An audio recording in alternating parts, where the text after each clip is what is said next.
Iya, Bu. Ya, silahkan kelompok siapa? Kelompok 1 kelas A, Ibu. Ya, silahkan ya, disiapkan. Mohon teman-teman dari kelompok 1 kelas A raise hand. Kalau untuk absennya nanti masing-masing ya, silahkan di kelas A dan B.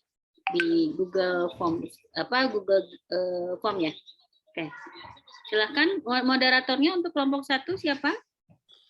Nisrina, Ibu. Oke, Nisrina, silahkan ya dipandu ya. Iya, Ibu.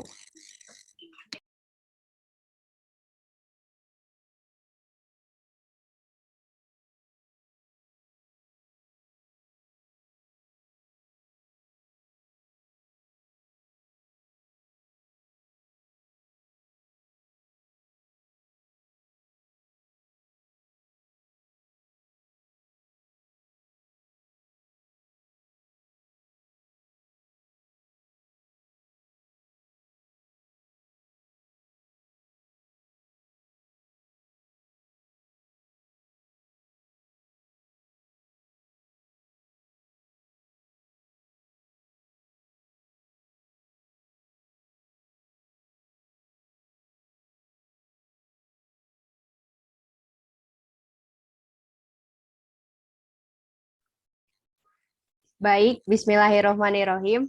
Assalamualaikum warahmatullahi wabarakatuh. Waalaikumsalam warahmatullahi wabarakatuh. Selamat siang kepada Profesor Denny Darmawan dan Ibu Hana selaku dosen pengampu teori komunikasi, serta teman-teman yang hadir pada Zoom hari ini. Kami dari kelompok 1 akan mempresentasikan hasil diskusi kelompok kami, yaitu tentang peran komunikasi digital dari masa ke masa. Saya, Nisrina Hairunisa, sebagai moderator. Adapun untuk materi akan disampaikan oleh rekan-rekan saya. Yang pertama ada Azahra Rizkia, kedua ada Dwi Mayangsari, dan yang terakhir ada Raden M. Arifia. Sebelum kita memasuki topik utama, mari kita kenali terlebih dahulu apa itu komunikasi digital. Komunikasi digital adalah komunikasi yang dilakukan dengan menggunakan alat bantu teknologi ataupun jaringan internet yang berupa sinyal digital. Sinyal dalam komunikasi digital berupa sinyal satelit, transmisi, serta optik. Sinyal digital ini mengurangi kesalahan dalam komunikasi.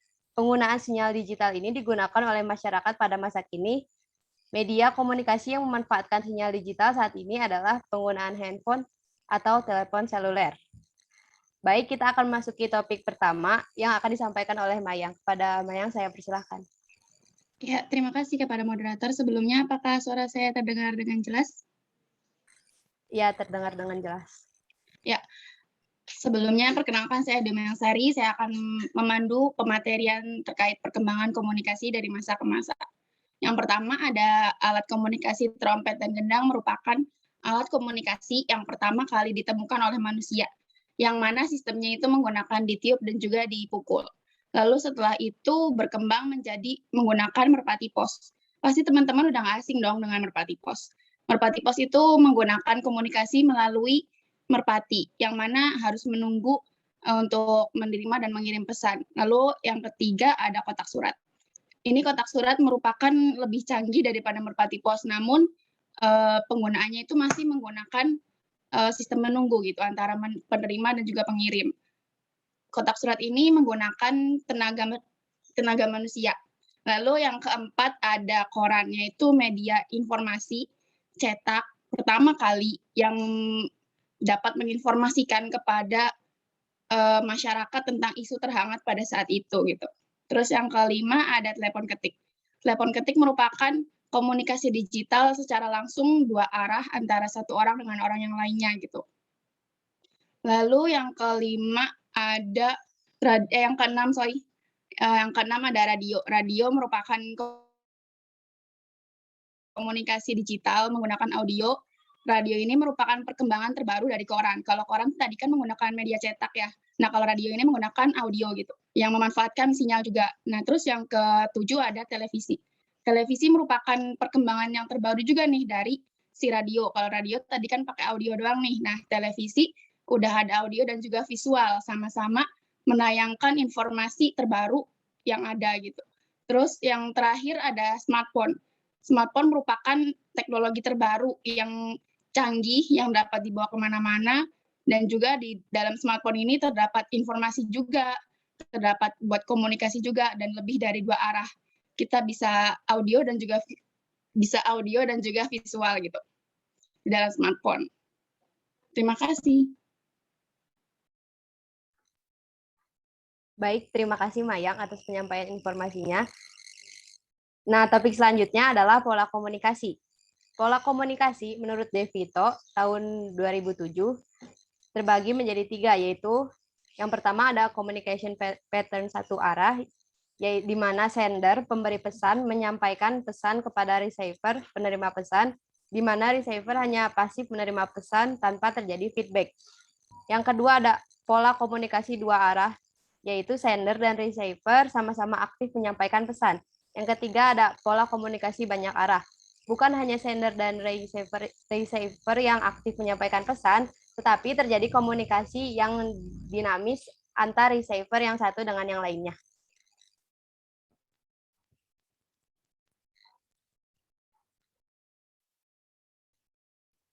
Setelah mengetahui pola komunikasi, kita akan mengetahui bagaimana sih cara berkomunikasi yang benar. Yang pertama ada berbicara dengan baik dan sopan, seperti berbicara secara perlahan tanpa buru-buru. Yang kedua ada diam, simak, dan dengarkan secara seksama, hindari memotong pembicaraan orang lain. Yang ketiga ada gestur tubuh, seperti menatap lawan bicara. Yang keempat ada berbicara sesuai konteks, usahakan tetap tertuju pada topik yang sedang dibicarakan. Mari kita lanjutkan pada topik pembahasan selanjutnya yang akan disampaikan oleh Raden. Kepada Raden saya persilahkan. Terima kasih kepada moderator yang sudah mengizinkan saya untuk menyampaikan materi. Nah, materi yang akan saya sampaikan pada hari ini yaitu perkembangan sinyal sebagai penghubung komunikasi digital. Sebagai penghubung komunikasi digital, sinyal telah mengalami berbagai perkembangan dari masa ke masanya. Yang pertama itu ada sinyal 1G. Sinyal 1G muncul pada saat teknologi komunikasi menggunakan sinyal analog yang terdiri atas amplitude dan frekuensi. Pada masa ini, masyarakat sudah dapat melakukan proses komunikasi dengan jarak jauh. Masyarakat hanya mengandalkan alat komunikasi berupa telepon rumah saja pada saat itu. Nah, yang kedua, dikembangkan lagi menjadi sinyal 2G. Sinyal 2G ini muncul untuk memudahkan masyarakat saat berkomunikasi pada jarak jauh. Komunikasi tidak hanya dilakukan melalui suara saja, tetapi komunikasi juga dilakukan dengan membentuk pengiriman pesan tulisan, singkatan, atau dikenal dengan SMS atau Short Message Service. Nah, pada masa ini, sinyal 2G ini orang-orang mulai banyak menggunakan komunikasi berupa telepon selular yang dapat melakukan komunikasi. Nah, kemajuan teknologi ini semakin membantu masyarakat dalam berkomunikasi secara jelas dan menjelaskan informasi sebagai tulisan. Nah, yang terkadang sinyal dapat mengalami gangguan dalam komunikasi. Masyarakat sudah mengenal telepon seluler berbasis CDMA atau Code Division Multiple Access dan TDMA, yaitu Time Division Multiple Access. CDMA adalah bentuk teknologi yang menggunakan sistem coding dalam menyampaikan dan menerima pesan. Berbeda dengan TDMA atau dikenal dengan GSM yang proses pengiriman dan penerimaannya berdasarkan waktu. Nah, yang ketiga itu ada sinyal 3G. Pada sinyal 3G ini masyarakat mengikuti perkembangan teknologi di mana telepon ponsel sudah memasuki masa pengenalan dengan dunia maya atau jaringan internet. Media komunikasi yang menggunakan sinyal 3G ini mulai banyak diminati masyarakat. Pasalnya, proses komunikasi menjadi semakin mudah dengan adanya jaringan internet dan ekonomis. Jaringan internet memudahkan proses komunikasi dalam bentuk apapun, termasuk pengiriman data dalam bentuk digital. Nah, yang terakhir itu ada sinyal 4G. Sinyal 4G ini sudah dirasakan oleh masyarakat sekarang. Kecepatan dan jaringannya sudah tidak perlu diragukan lagi. Lebih cepat dan lebih efisien dibandingkan pendahulunya, yaitu sinyal 3G. Masyarakat menjadi semakin mudah dalam berkomunikasi dengan adanya aplikasi video call yang membuat komunikasi tidak terbatas oleh ruang dan waktu. Sekian penjelasan saya kembalikan lagi kepada moderator. Baik, terima kasih Raden atas penjelasannya. Pembahasan selanjutnya akan dilanjutkan oleh Azahra. Kepada Azahra saya persilahkan. Baik, selanjutnya saya akan menyampaikan materi mengenai jenis dan manfaat komunikasi digital yang berperan dalam kehidupan sehari-hari kita. Seperti yang terlihat dalam slides ini, bahwa ada ketiga gambar ini bukanlah suatu hal lagi yang asing buat kita. Dalam kehidupan sehari-hari, perangkat digital ini sangat berperan dan membantu kita dalam berkomunikasi. Berdasarkan jenisnya, komunikasi digital dibagi menjadi tiga, yaitu teks, gambar, dan video. Teks dapat kita gunakan dan jumpai contohnya seperti melalui WhatsApp, Telegram, Line, bahkan SMS sekalipun. Gambar dapat kita temui contohnya melalui Instagram, Twitter, dan Facebook. Untuk video contohnya melalui Zoom atau Google Meet yang kita gunakan sehari-hari dan sangat berperan dalam komunikasi kita pada perkuliahan jarak jauh ini seperti yang kita lakukan seperti saat ini contohnya.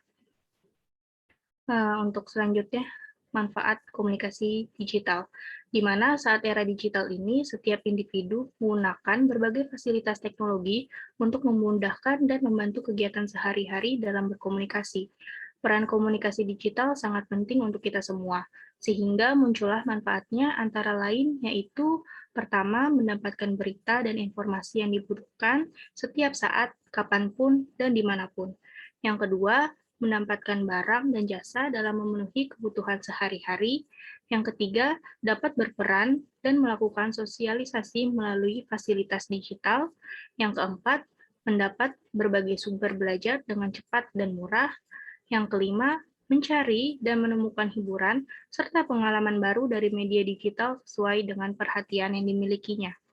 Itu saja yang dapat saya sampaikan. Selanjutnya, saya kembalikan kepada moderator. Terima kasih Azahra atas penyampaian materinya. Selanjutnya kita akan memasuki topik sesi diskusi. Namun karena keterbatasan waktu, untuk teman-teman yang ingin bertanya, kami batasi 3 pertanyaan untuk masing-masing kelompok. Silakan yang ingin bertanya bisa raise hand.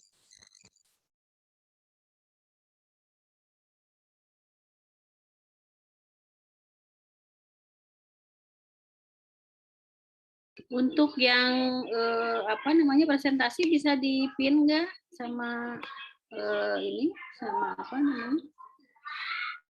Sama host. Hostnya siapa, Najwan? Ya tadi siapa ya hostnya? Bisa dipin nggak usah raise hand. Bisa, Bu. Bisa coba dipin ya.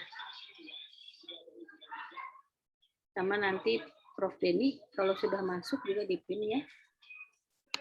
Belum masuk ya beliau ya? Belum, Ibu. Oke, silakan dilanjut dengan pertanyaan. Tadi sudah dipersilakan oleh moderator ya. Siapa? Aldi Ya, bertanya. ya, untuk Ya. Aldi silakan untuk bertanya.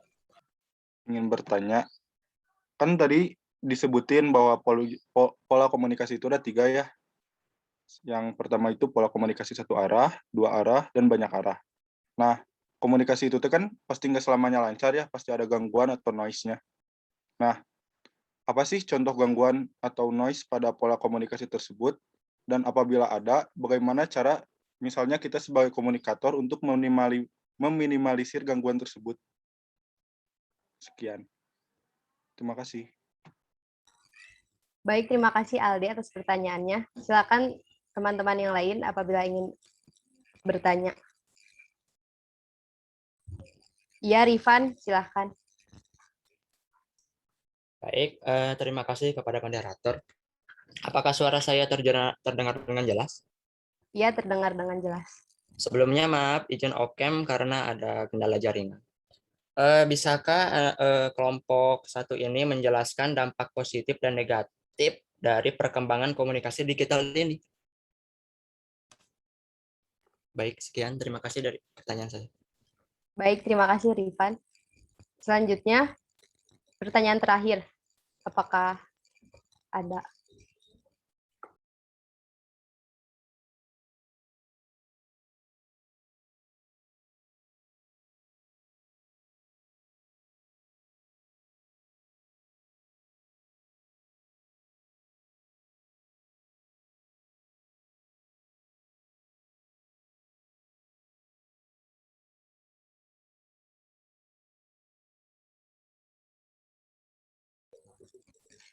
Baik, sepertinya tidak ada. Kita sudah memiliki 2 pertanyaan. Mohon izin kelompok kami untuk berdiskusi terlebih dahulu.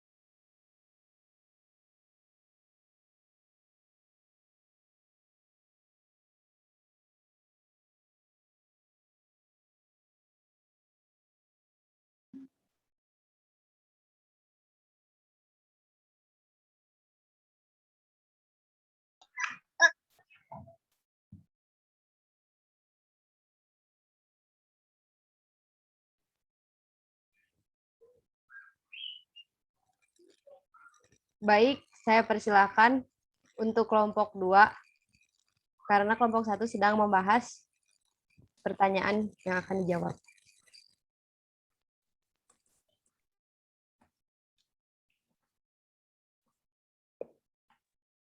Halo. Assalamualaikum. Waalaikumsalam, Bapak. Ya, Waalaikumsalam. Waalaikumsalam. mana kabarnya nih? Ini sudah pertemuan 10 ya? Presentasi yang kelompok bagaimana Bu Hana? Sudah berjalan? Di yang kelompok 1, Pak, sudah sedang ada sesi pertanyaan. Ya. Ya. Ya, dilanjut saja barangkali nanti di review ya terakhir.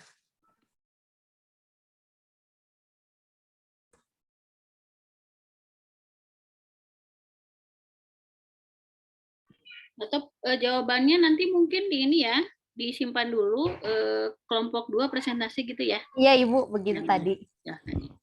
Iya.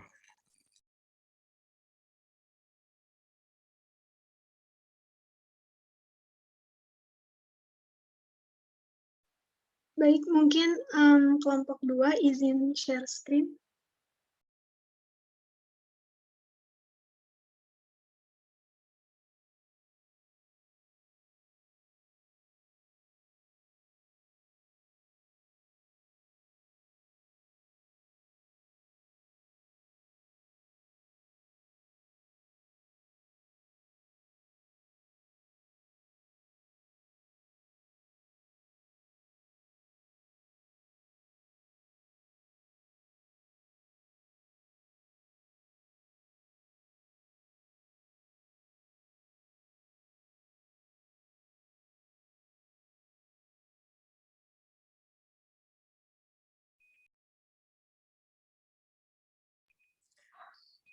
Assalamualaikum warahmatullahi wabarakatuh. Waalaikumsalam warahmatullahi wabarakatuh. Waalaikumsalam.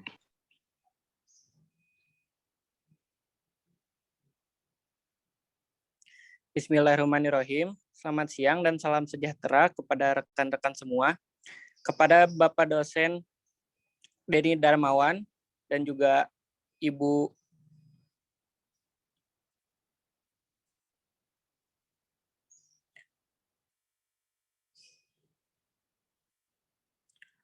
Maaf Bu, terkendala sinyal.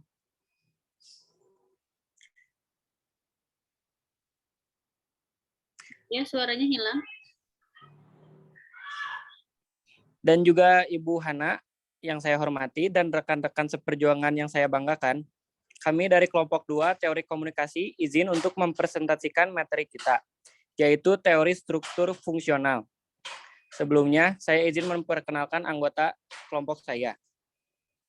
Yang pertama ada saya sendiri, Januar Bagas Wicaksono sebagai moderator. Kemudian ada para pemateri pertama, yaitu Aditya Dipta Raharjo. Kemudian ada Salma Ambar Suni Syahbana sebagai pemateri kedua. Lalu ada Muhammad Nazwar sebagai pemateri ketiga. Dan materi terakhir akan dibawakan oleh Deborah Keisha Hutajulu. Dalam beberapa waktu ke depan, kita akan belajar mengenai struktur fungsional yang akan dibagi menjadi 4 submateri, yaitu pengertian teori, perkembangan teori, persyaratan fungsional atau agil, dan juga aplikasi teori struktur fungsional.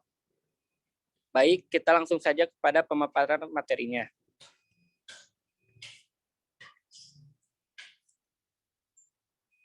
Pengertian teori struktur fungsional. Fungsionalisme struktural yaitu sebuah sudut pandang luas yang mencakup dan atau termasuk ke dalam sosiologi dan juga antropologi yang berupaya menafsirkan, mengartikan masyarakat sebagai sebuah struktur sosial dengan bagian yang saling berhubungan.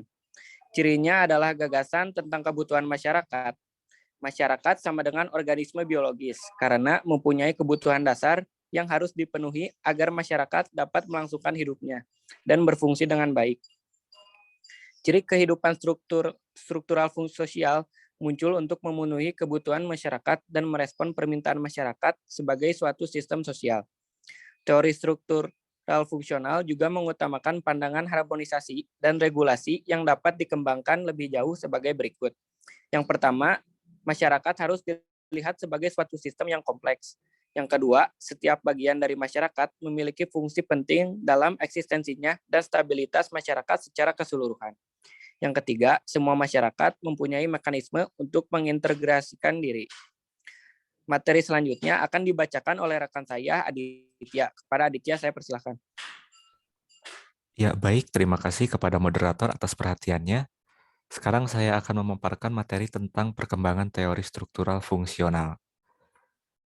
Teori struktural fungsional merupakan perspektif pemikiran sosiologis yang sangat berpengaruh, terutama pada tahun 1960-an. Para teoritisi cenderung mencatat tradisi ini dari masa Auguste Comte. Teori sosiologi berfungsi untuk memahami faktor-faktor yang tidak terelakkan dan diperlukan bagi sejarah evolusi masyarakat. Evolusi menuju tertib sosial yang baru ditempuh melalui 3 tahap, yaitu teologis atau fiksionisme, metafisik atau abstrak, tahap ilmiah atau positif. Pemikir yang dipengaruhi oleh positifisme Comte antara lain adalah Herbert Spencer, yang memandang bahwa perubahan sosial berlaku secara paralel, seperti perubahan masyarakat yang dapat dilihat sebagai suatu sistem yang saling tergantung satu sama lain. Emile Durkheim sebagai pemikir yang sangat dipengaruhi oleh tradisi Comte, dan Spencer itu percaya bahwa masyarakat bisa dikaji atas dasar investigasi, rasionalisme positivistik. Ia kemudian memunculkan gagasan mengenai realitas objektif yang disebut sebagai fakta sosial, sesuatu atau realitas yang berada di luar diri, menjadi sebab dari sebuah tindakan atau perubahan. Parson adalah tokoh fungsionalisme struktural yang terbesar hingga saat ini. Pada tahun 1937, Parson mempublikasikan karyanya Structure of Social Action. Parson dikenal sebagai penggagas struktural fungsional yang memfokuskan kepada masalah-masalah sistem tindakan maupun sistem sosial. Gagasan Durkheim tentang fakta sosial sebagai kekuatan empirik, eksternal, koersif, dan menyebar dikembangkan oleh Parsons. Dalam menjelaskan berbagai perilaku sosial, Robert King Merton adalah salah satu seorang murid Talcott Parsons di Universitas Harvard. Merton lebih fokus mengembangkan teori menengah atau middle ring yang lebih empiris karena teori-teori fungsional sebelumnya terlalu makro. Maka masyarakat menjadi full integration. Jika diturunkan ke middle theory, akan tampak perbedaan derajat integrasi unit sosial. Ada yang fungsional dan ada yang disfungsional. Teori-teori fungsional sebelumnya dinilai kurang memberikan perhatian pada perubahan. Kalaupun ada perubahan itu bersifat evolusi linear. Oleh karena itu, Merton menawarkan perubahan sosial. Apabila manusia melakukan tindakan, maka masyarakat akan terintegrasi. Kalau sebagian besar tindakan diarahkan untuk mencapai tujuan sesuai dengan nilai, norma, dan cara atau sarana yang dipakai dalam mencapai tujuan.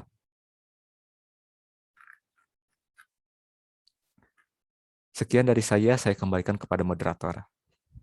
Baik, terima kasih banyak Aditya karena telah menerangkan tentang perkembangannya. Selanjutnya, kita akan beralih ke materi persyaratan fungsional atau agil yang akan dibacakan oleh Salma Ambar. Kepada Salma Ambar, saya persilahkan. Baik, terima kasih kesempatannya. Mohon maaf sebelumnya karena off-cam. Nah, di sini saya akan melanjutkan materi berikutnya mengenai perkembangan teori dari Talcott Parsons. Boleh di next?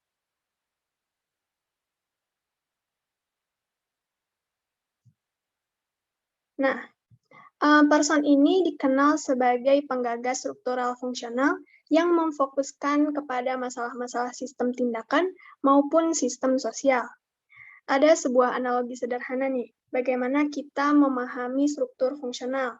Salah satu asumsi dasar dari teori struktural fungsional adalah menganalogikan masyarakat seperti sebuah organisme hidup yang bisa kita analogikan pada tubuh manusia, seperti gambar berikut ya. Nah, ini adalah sebuah kesatuan dari sistem-sistem yang banyak ya di dalam tubuh kita. Bagian-bagian tersebut bersatu sehingga disebut sebagai subsistem. Nah, bila dipisahkan nih, ada kepala, pundak, lutut, kaki, begitu ya. Nah, dari analogi seperti itu, kemudian para tokoh struktural fungsional ini menggunakan struktur tubuh manusia atau hewan menjadi sebuah gambaran tentang masyarakat. Jadi masyarakat juga terdiri dari beberapa struktur, misalnya struktur ekonomi, struktur agama, budaya, politik, dan lain-lain. Nah, dari struktur fungsional, masyarakat disebut sebagai sebuah kesatuan, karena adanya konsensus atau kesepakatan dari bagian-bagian individu yang seolah-olah bersepakat menjadi sebuah kesatuan yang dinamakan masyarakat. Nah, akan tetapi nih, kata Parsons, ada persyaratan penting agar sebuah sistem masyarakat itu bisa bertahan menjadi sebuah kesatuan, yaitu dengan adanya konsep atau prasyarat yang Parsons singkat dengan agil. Nah, agil ini A-nya yaitu adaptation. Adaptation merupakan kemampuan masyarakat berinteraksi dengan lingkungan sekitar. Suatu sistem harus mampu menanggulangi situasi eksternal yang gawat, juga harus menyesuaikan dengan lingkungan, kebutuhan, atau keperluan baik yang sederhana maupun rumit. Harus mampu menyesuaikan diri dengan lingkungan baik fisik maupun non-fisik. Nah, contoh dari adaptation ini, mengingat kondisi pandemi COVID-19 yang sekarang sedang dihadapi oleh masyarakat, masyarakat ini mau tidak mau harus mulai beradaptasi dengan kehidupan new normal dengan cara memakai masker, rajin mencuci tangan, menjaga jarak minimal 1 meter, menyediakan hand sanitizer, dan lain sebagainya. Sedangkan untuk masalah tindak kriminalitas yang terjadi di masa pandemi, masyarakat harus lebih beradaptasi dengan menjaga keamanan harta benda dengan beberapa cara atau metode. Nah, untuk selanjutnya yaitu ada G, atau goal attainment. Nah, goal attainment ini merupakan kecakapan untuk mengatur dan menyusun tujuan ke depan. Suatu sistem harus bisa menjelaskan dan mencapai tujuan utamanya. Setiap tindakan manusia selalu mempunyai tujuan tertentu. Akan tetapi, tujuan individual ini seringkali bertentangan dengan tujuan-tujuan lingkungan sosial yang lebih besar. Nah, contoh dari goal attainment ini, proses adaptasi yang tadi sudah kita bahas, diharapkan dapat memenuhi tujuan untuk mencegah penyebaran virus COVID-19 dan mengurangi tindak kriminalitas di masa pandemi. Yang selanjutnya ada I, yaitu integration.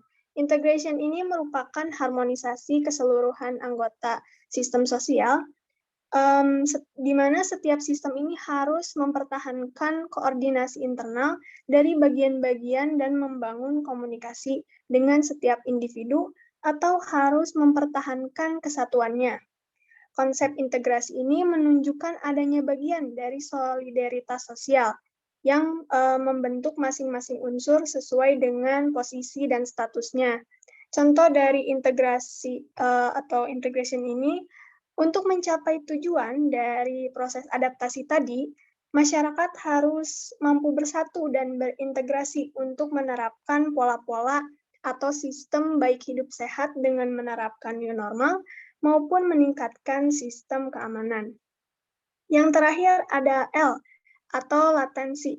Latensi ini merupakan pemeliharaan pola dalam nilai kemasyarakatan. Setiap sistem harus dapat menyeimbangkan keadaan sebisa mungkin, saling menjaga, memelihara, dan memperbaiki baik motivasi individual maupun pola-pola kultural yang menopang motivasi. Nah, contoh dari latensi ini yaitu adanya pola-pola atau sistem hidup sehat dengan menerapkan new normal maupun meningkatkan sistem keamanan seperti membentuk siskamling atau pos ronda, memasang CCTV, ataupun memasang kunci gembok. Bila perlu dijaga dan ditingkatkan gitu, agar dapat menciptakan suasana lingkungan yang sehat dan aman. Baik, mungkin cukup sekian dari saya kembalikan kepada moderator. Baik, terima kasih banyak Salma atas pemaparan materinya.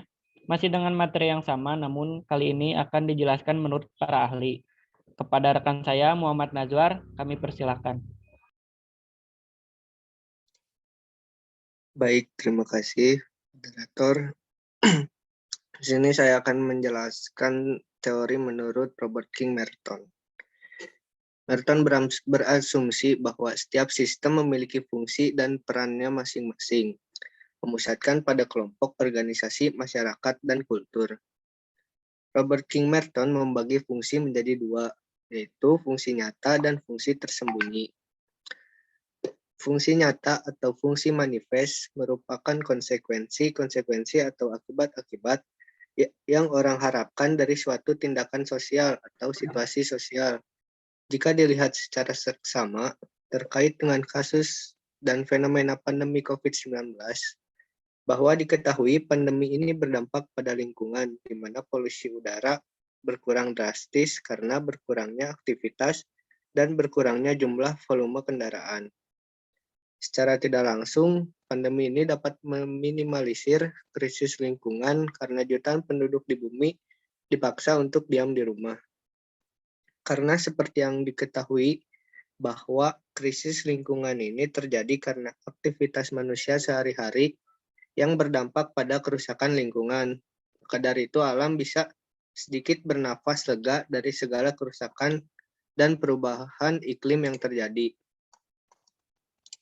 Selanjutnya ada fungsi tersembunyi atau fungsi laten. Fungsi ini merupakan konsekuensi atau akibat-akibat yang tidak diharapkan atau tidak dimaksudkan.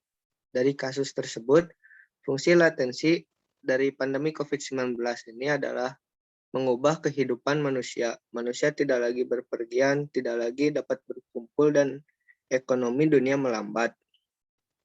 Pandemi COVID-19 ini berdampak negatif bagi lingkungan, yakni penggunaan energi yang berlebih, karena ketika manusia berdiam diri di rumah, berarti penggunaan energi listrik untuk bekerja, hiburan, dan berumah tangga berlipat ganda. Selain itu, pandemi COVID-19 ini tidak hanya berdampak pada kesehatan dan lingkungan, namun juga berdampak pada perekonomian. Sekian materi yang dapat saya sampaikan, saya kembalikan kepada moderator. Baik, terima kasih banyak kepada Nazwar. Next, kita akan mendengarkan contoh pengaplikasian teori struktural fungsional yang akan dibacakan oleh Deborah. Kepada Deborah, dipersilahkan. Terima kasih moderator. Sekarang saya akan menerangkan tentang apa saja pengaplikasian teori struktural fungsional itu. Pendidikan yang dilakukan pemerintah dalam berbagai contoh lembaga pendidikan adalah bagian daripada teori struktural fungsional.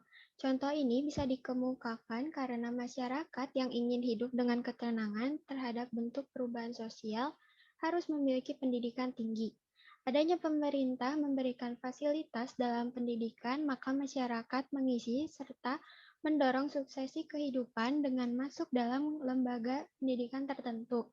Misalnya saja untuk memperbaiki SDM pemerintah, membangun pendidikan formal untuk membangun karakter yang baik, pemerintah membangun pendidikan non-formal, dan untuk menunjang keterampilan, pemerintah kemudian menyusun dan membangun pendidikan informal.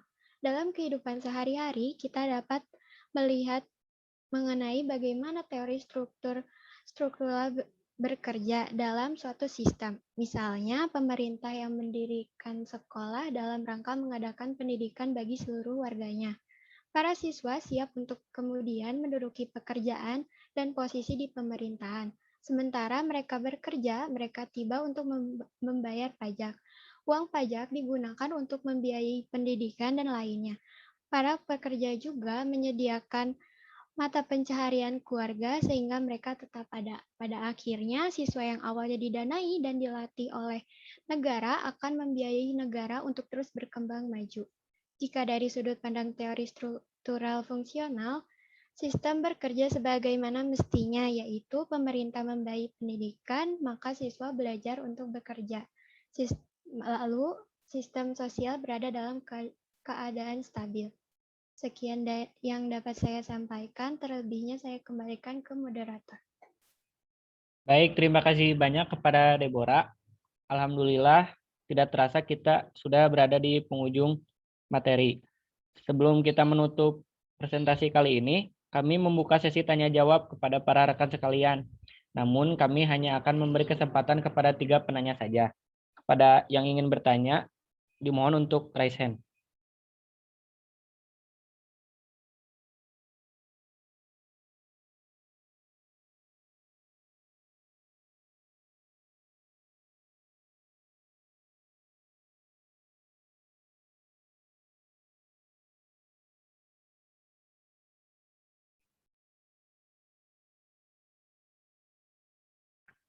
Baik, sepertinya tidak ada yang bertanya. Kalau begitu, akan saya tutup saja. Sebelumnya, mohon maaf jika banyak kesalahan dari penyampaian materi atau pembawaan saya sebagai moderator. Wassalamualaikum warahmatullahi wabarakatuh.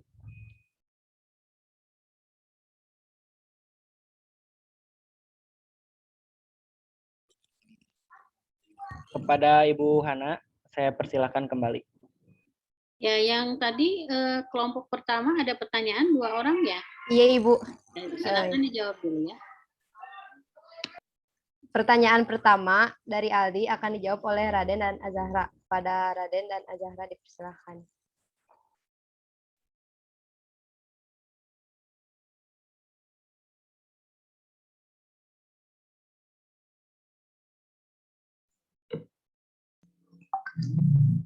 Izin menjawab pertanyaan dari Aldi tadi.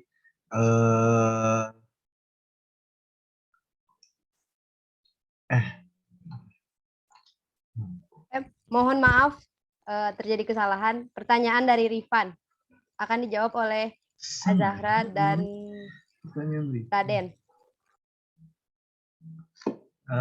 Izin menjawab pertanyaan dari Rifan ya tadi. Tadi itu ditanyain dampak positif dan negatifnya perkembangan komunikasi digital. Nah, yang positifnya itu ada menghemat jarak dan waktu. Jadi kalau dengan adanya komunikasi secara digital ini, kita tidak perlu waktu yang lama untuk pesan sampai kepada komunikan tersebut. Nah, yang kedua itu ada menghemat biaya, terus ada lebih kreatif dan imajinatif dan mudah diakses oleh siapapun. Namun ada efek negatifnya juga, yaitu ketergantungannya terhadap layanan internet. Kalau misalnya komunikasi tersebut tidak bisa berjalan tanpa adanya akses jaringan internet. Lalu yang kedua itu banyaknya penipuan yang marak terjadi di mana-mana dengan adanya akses digital internet ini, semua akses bisa diakses oleh siapapun. Jadi banyaknya penipuan mengenai tersebut. Lalu yang ketiga ada ketergantungan terhadap internet, membuat para komunikan terlalu tergantung terhadap internet dan tidak terlalu peduli terhadap lingkungan sekitar. Sekian dari saya. Selanjutnya saya akan menambahkan jawaban dari Raden. Dampak negatifnya itu selain yang disebutkan sama Raden, ada juga munculnya informasi digital yang tidak sesuai dengan fakta atau hoax. Biasanya terjadi di grup-grup atau di bagian Instagram dan lainnya, seperti hoax-hoax yang disebarkan dengan luas, sehingga kita juga harus memilih yang mana dampak yang baik dan dampak yang buruk. Itu saja. Terima kasih. Baik, terima kasih Raden dan Azahra. Bagaimana Aldi? Sudah cukup? Mohon maaf, bagaimana Rifan, sudah cukup? Sudah sangat jelas. Terima kasih. Baik, pertanyaan selanjutnya akan dijawab oleh Mayang. Pada Mayang saya persilahkan. Ya, terima kasih. Sebelumnya saya akan membacakan dulu ya pertanyaan dari Aldi. Tadi itu kan contoh noise pada komunikasi satu arah, dua arah, sama banyak arah, dan bagaimana cara meminimalisirnya. Nah, contoh noise-nya itu ada terkendala sinyal. Terkendala sinyal sendiri dibagi menjadi dua, ada eksternal dan internal. Kalau eksternal itu seperti cuaca gitu, cuaca yang buruk gitu kan, itu menyebabkan sinyalnya jadi nggak stabil, bahkan mungkin terputus-putus. Lalu yang internal itu seperti handphone atau komputer yang tidak mendukung, gitu. Seperti misalkan handphone atau komputer yang masih 3G ataupun 2G mungkin ya. Terus noise yang selanjutnya ada terkendala perbedaan makna. Maksudnya kayak gini, kayak misalkan kita nih sedang chat dengan orang lain nih. Nah, si orang tersebut tuh menggunakan caps lock atau apa gitu, atau mungkin bold, itu kan bisa mengartikan kalau dia tuh marah, padahal tapi kan tidak gitu. Jadi itu perbedaan makna juga bisa menjadi noise gitu. Nah, caranya itu yang pertama, kalau yang satu arah, informasinya lebih terukur dan juga sesuai dengan fakta gitu. Kalau komunikasi yang dua arah, itu harus mendukung semuanya agar terjadi komunikasi yang baik. Misalkan kayak kalau kita mau video call dengan seseorang gitu, kalau misalkan orang tersebut handphonenya tidak mendukung, itu kan sama saja tidak dapat terjadi komunikasi yang baik gitu kan. Nah, terus kalau banyak arah itu lebih ke gabungan antara satu arah dan dua arah gitu. Terima kasih. Baik, terima kasih Mayang. Bagaimana Aldi, apakah sudah cukup? Cukup. Terima kasih Mayang. Baik. Kesimpulan pada diskusi hari ini, peran komunikasi digital pada masa kini sangat penting karena berpengaruh pada kehidupan semua orang dan memudahkan pekerjaan kita. Terdapat juga etika yang harus kita perhatikan dalam berkomunikasi. Namun, ada juga efek negatif dari komunikasi digital sehingga membuat kita harus berhati-hati dalam menggunakannya. Mungkin cukup sekian penyampaian diskusi yang bisa kami sampaikan. Mohon maaf apabila ada kesalahan. Saya Nisrina Hairunisa, mewakili teman-teman kelompok pamit undur diri. Terima kasih. Wassalamualaikum warahmatullahi wabarakatuh. Waalaikumsalam warahmatullahi wabarakatuh. Ya, kelompok 1 dan 2 sudah presentasi dengan baik ya. Ini untuk pertanyaan kelompok 2 tidak ada yang bertanya nih. Teori struktural fungsional terlalu paham mungkin ya, atau bingung? Karena mungkin ini kalau teori struktural fungsional kan lebih ke antropologi dan sosiologi ya. Tapi memang itu salah satu dasar dari komunikasi, karena memang kalau ilmu komunikasi itu kan sebetulnya teori lebih ke terapan ya. Nyangkutnya itu ke teori tadi ke antropologi, sosiologi, dan satunya adalah psikologi ya, kalau ke landasannya begitu. Baik, Prof. Denny barangkali ada yang mau disampaikan, Prof. Ini sudah 2 materi yang disampaikan, komunikasi digital tadi ya dari masa ke masa, dan yang kedua adalah teori struktural fungsional. Ya, baik. Terima kasih nih Bu Hana dan para mahasiswa ini digabung ya kelas A dan kelas B. Jadi untuk penyajian kelompok tadi sudah bagus ya. Jadi ada aplikasinya begitu ya. Karena teori komunikasi ini bertebaran istilahnya ya. Bertebaran di masyarakat, di lembaga pemerintah ataupun organisasi ya.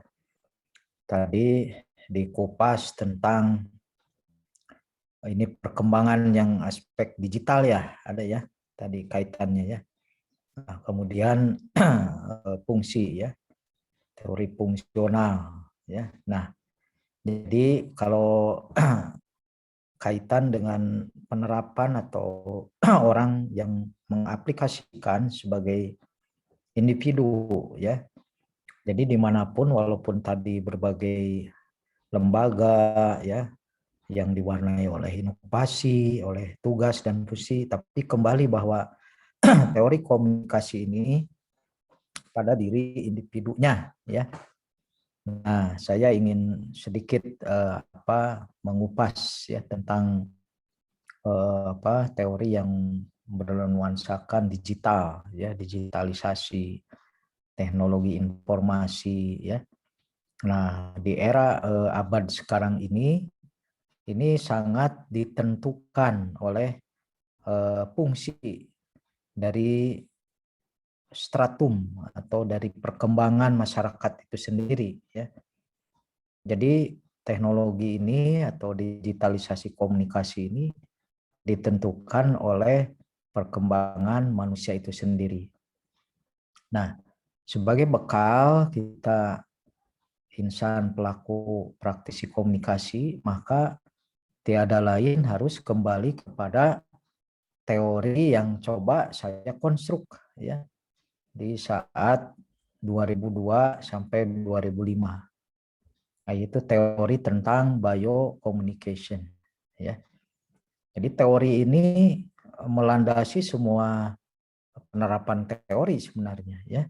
Apa itu teori fungsional, teori inovasi, teori distribusi, teori persuasi, teori subnilai ya, atau teori strata ya. Nah, semuanya itu ditentukan oleh peran dari individu. Nah, kenapa biocommunication? Karena awalnya itu segala sesuatu ditentukan oleh intrapersonal communication ya. Jadi kalau kita ingin bertindak sebagai anggota masyarakat yang punya fungsi-fungsi melakukan inovasi terkait dengan tuntutan abad teknologi komunikasi atau komunikasi bermedia ya. Nah, ini akan ditentukan oleh kemampuan intrapersonal ya. Jadi intrapersonal ini berhubungan dengan teori sosial ya, teori kebutuhan, teori Maslow ya. Jadi ada ingin aktualisasikan lebih baik di masyarakat, itu individunya ya. Ingin mau menunjukkan bahwa individu itu berkualitas, berperan, berfungsi ya. Nah, ini kembali kepada intrapersonal. Nah, yang kedua, di dalam intrapersonal itu baru ada interpersonal. Nah, ini baru stratum terbentuk ya. Jadi interrelasi antar substruktur masyarakat yang dari individu-individu itu mulai berinteraksi. Ya. Nah, interaksi ini bisa cepat, ya, bisa bermakna jika tadi berfungsi dengan baik. Ya. Peran dari individu itu khususnya dalam rangka melakukan inovasi-inovasi. Nah, seperti sekarang di era COVID, ya, di era COVID ini banyak sekali dua teori ini menunjukkan peran yang maksimal. Ya, bahwa orang komunikasi menunjukkan peran sebagai penyelesaian persoalan tantangan. Sebentar nih, ada noise sebentar. Ada Pak Aep.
Ya maaf nih ada tamu dulu.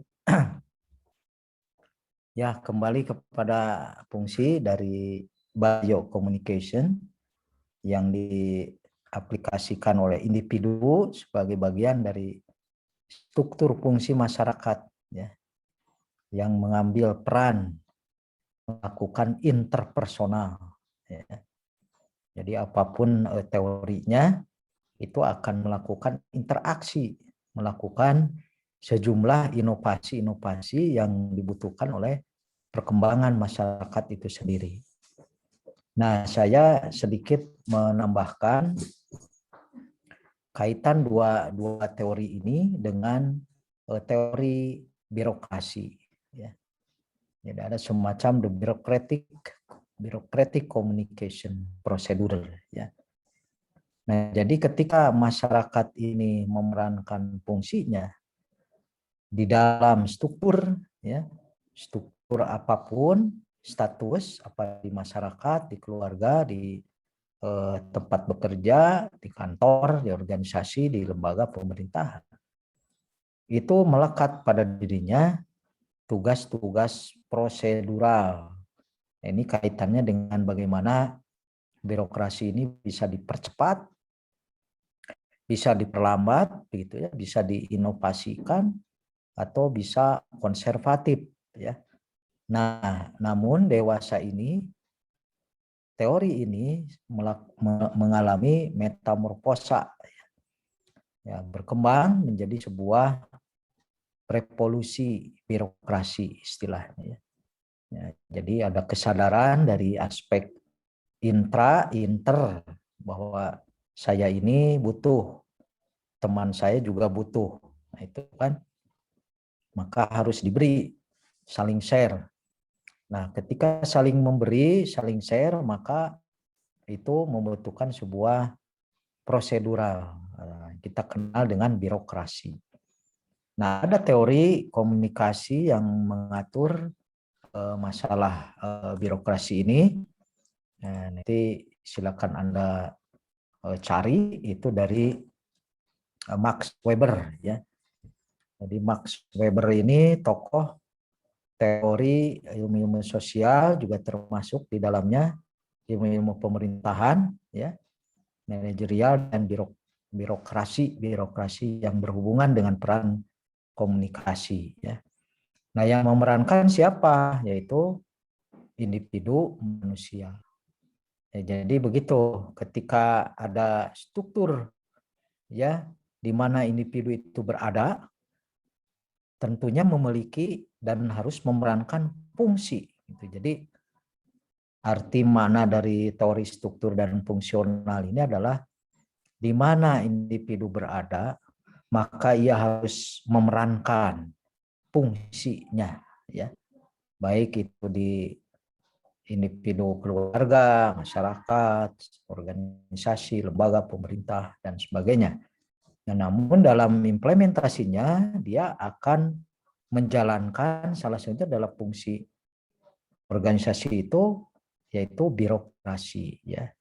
Jadi di antara fungsi dirinya sendiri yang berada dalam sebuah organisasi, maka ada birokrasi. Nah, ketika birokrasi akan dijalankan dan membutuhkan fasilitas, ya, percepatan, modernisasi, ya, networking, akses jarak jauh karena terkait dengan komunikasi. Ada istilahnya distant communication, digital communication. Itu menjadi kendaraan atas kesuksesan birokrasi yang difungsikan oleh individu di dalamnya.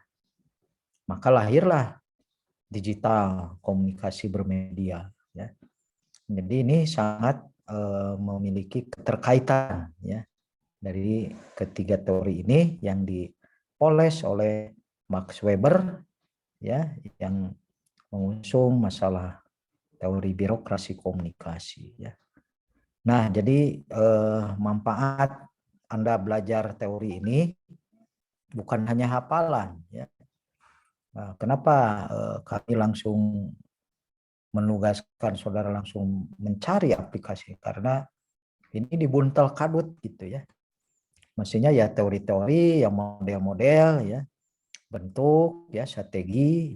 Kesananya itu ada strategi komunikasi. Ya.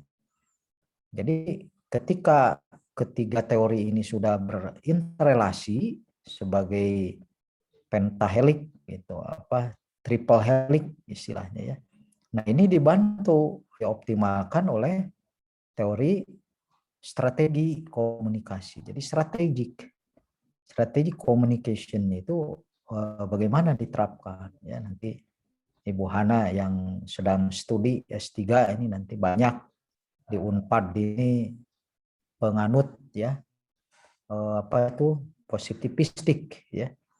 Ada juga yang dilengkapi oleh istilahnya fenomenologi ya, kembali ke fitrah manusia di alam, di masyarakat, di lingkungan, sesuai dengan fenomena yang terjadi, peran individu ya, walaupun di era digital tetap teori fungsi harus diperhatikan.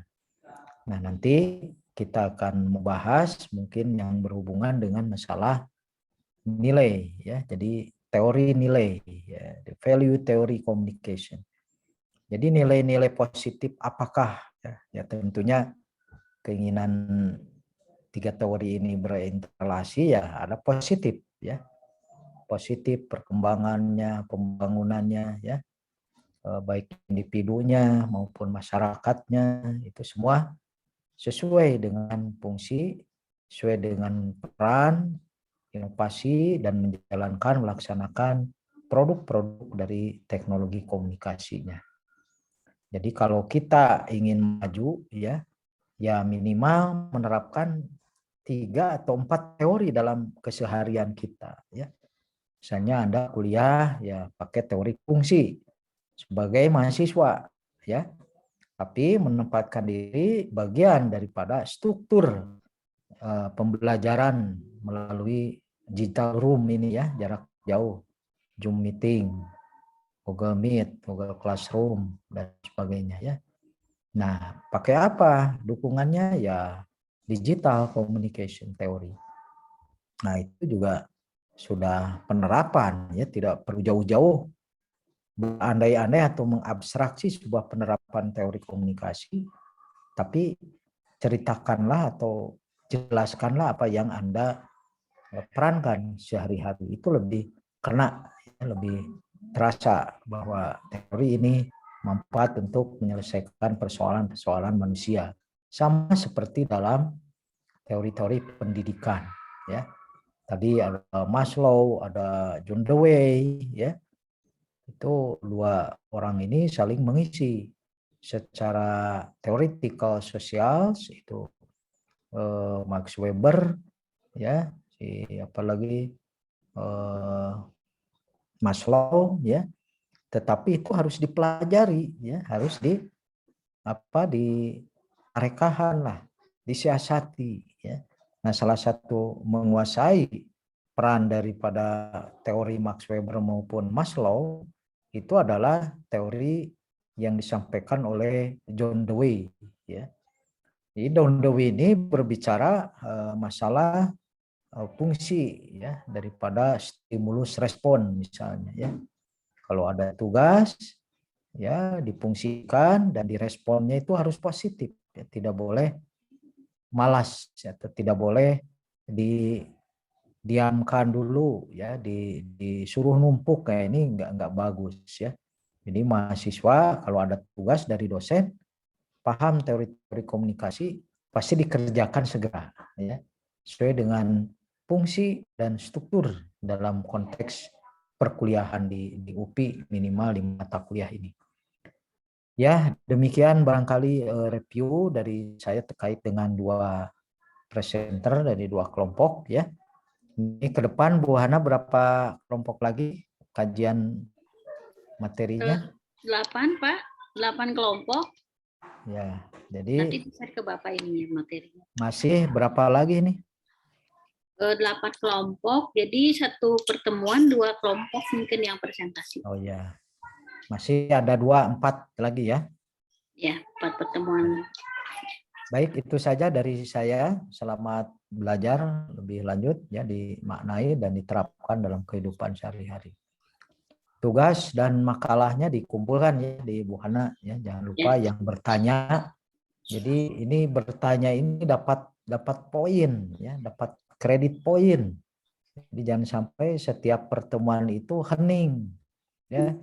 Nah, itu disiapkan pertanyaannya ya. Itu diabsen oleh moderator ya. Itu siapa yang bertanya dan boleh juga menjawab atau mengkanter ya, mengkritik juga boleh. Itu dapat poin ya untuk nilai akhir nanti. Demikian Bu Hana, terima kasih. Assalamualaikum warahmatullahi wabarakatuh. Waalaikumsalam warahmatullahi wabarakatuh. Ya baik, untuk pertemuan kali ini mungkin cukup sekian. Dan yang tadi bertanya nanti tolong oleh moderator ya dimasukkan di PPT-nya di belakang itu ada dimasukkan ya. Jadi yang bertanya siapa, namanya siapa, pertanyaannya apa, di PPT-nya nanti dimasukkan di bagian akhir gitu ya setelah materi. Itu saja Baik, Ibu. hari ini ya. Terima kasih. Minggu depan mungkin minggu depan kelas B ya yang presentasi ya.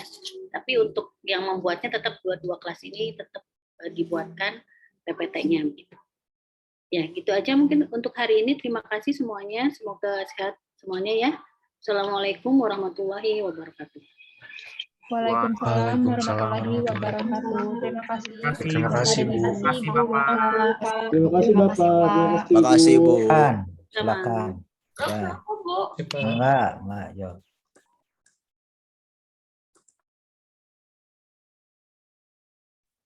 Teman-teman jangan bubar dulu ya. Mau ada info. Oke. Recordnya. Iya, recordnya tolong. Iya, bentar. Boleh,